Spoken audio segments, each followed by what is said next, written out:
ሰላም ተመልካቾቼ፣ ዛሬ ከማንኛውም በሽታ ንቅል አድርጎ የሚያድን ወይም ደግሞ በሽታ እንዳይቀርበን የሚያደርግ ሱፕ እንሰራለን።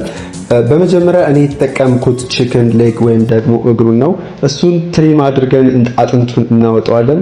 አጥንቱን ካወጣነው በኋላ ስሞል ዳይስ ወይም ደግሞ ኪዩብ እንከትፈዋለን።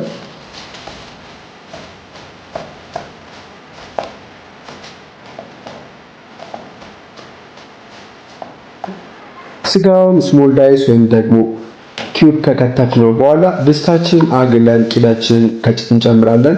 ቂቤያችንን ከጨመርነው በኋላ ማለትም በጣም ሳይግል ቂቤያችን ሳይጠቁርብን ቺክኑን ጨምረን በደንብ እንጠብሰዋለን።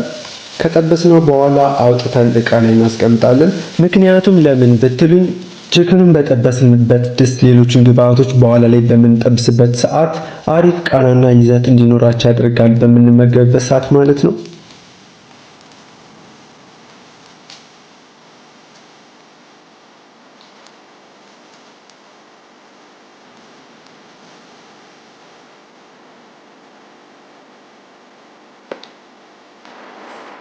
አሁን ሽንኩርታችንን ዳይስ እንከትፋለን። ስሞል ዳይስ ቢሆን በጣም አሪፍ ነው። ደቀቅ አድርገን እንከትፈዋለን።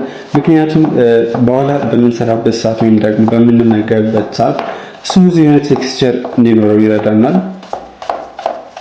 ቺክኑን በጠበስንበት ድስት ላይ ሽንኩርቱን በደንብ እንጠብሰዋለን።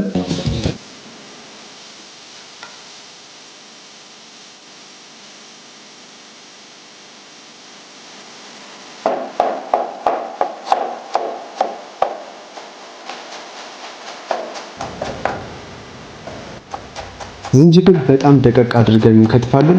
ከከተፍነው በኋላ የጠበስነው ሽንኩርት ላይ ጨምረን ሁለቱም በደንብ እንጠብሳቸዋለን እስከሚሞቱ ድረስ። በሌላ በኩል ነጭ ሽንኩርት እሱንም አድቀን እንከትፈዋለን። አድቀን ከከተፍነው በኋላ ዝንጅብሉ ላይ ጨምረን በደንብ መጥበስ ነው ሶስቱንም ግብአት።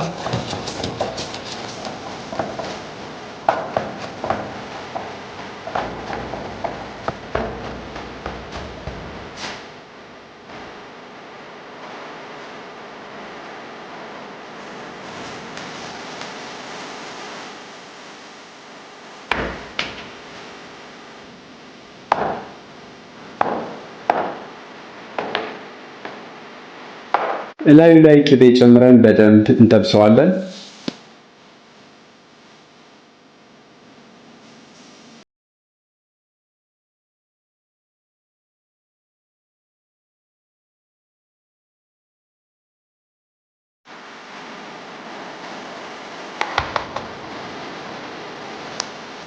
ብራውን ከለር እስከሚያመጣ ድረስ በደንብ ከጠበስነው በኋላ አገርኛ ወይም አገር በቀል የሆነውን ሩዛችንን በደንብ አጥበን ላይ እንጨምረዋለን። ራይሱን በደንብ ማጠባችሁን መርሳት የለባችሁ፣ ምክንያቱም ቆሻሻ ወይም ደግሞ ሌላም ነገር ሊኖረው ስለሚችል።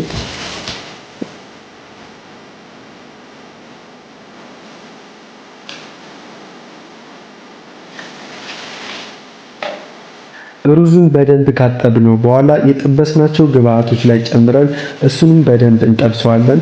ምክንያቱም በኋላ በምንመገብበት ሰዓት ሩዝ ሳይሆን አሪፍ የሆነ የሱፕ ቃና ይሰማናል ማለት ነው።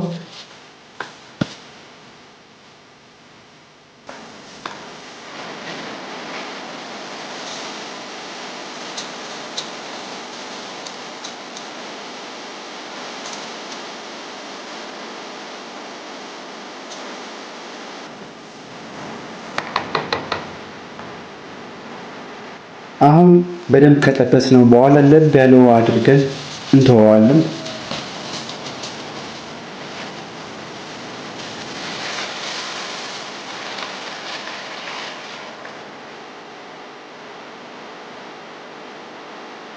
ላይ ቅቤ ጨምራለሁ። እናንተ ግን አለመጨመር ትችላላችሁ። ጎመናችንን አጥበን ካደረቅነው በኋላ እንሸነጥጠዋለን፣ ቅጠሉን ብቻ ማለት ነው።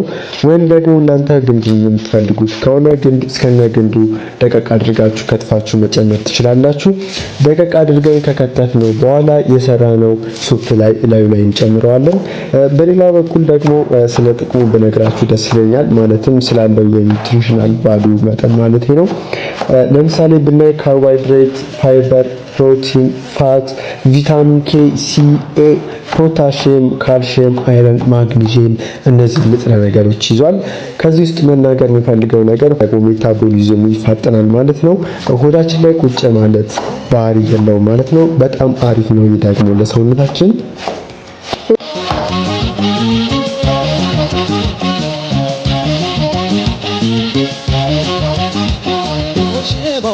ሩዛችን ይሄን ይመስላል። እዚህ ላይ ግን እኔ ውሃ ጨምሬበታለሁ። እናንተም እያያችሁ ውሃ መጨመር ትችላላችሁ። እንደጣዳችሁት የሩዝ መጠን ነው።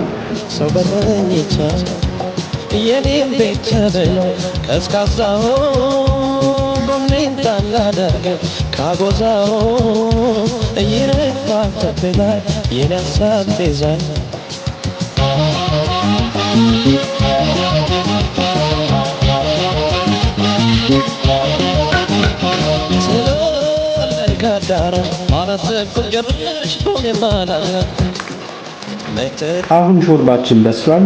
የበሰለ ሾርባችን ይሄንን ይመስላል። በጣም ደስ የሚል አሪፍ የሆነ ሾርባ ነው። ሞክሩት፣ ትወዱታላችሁ። አብራችሁን ስለቆያችሁ መልካም ቆይታ። ቻው።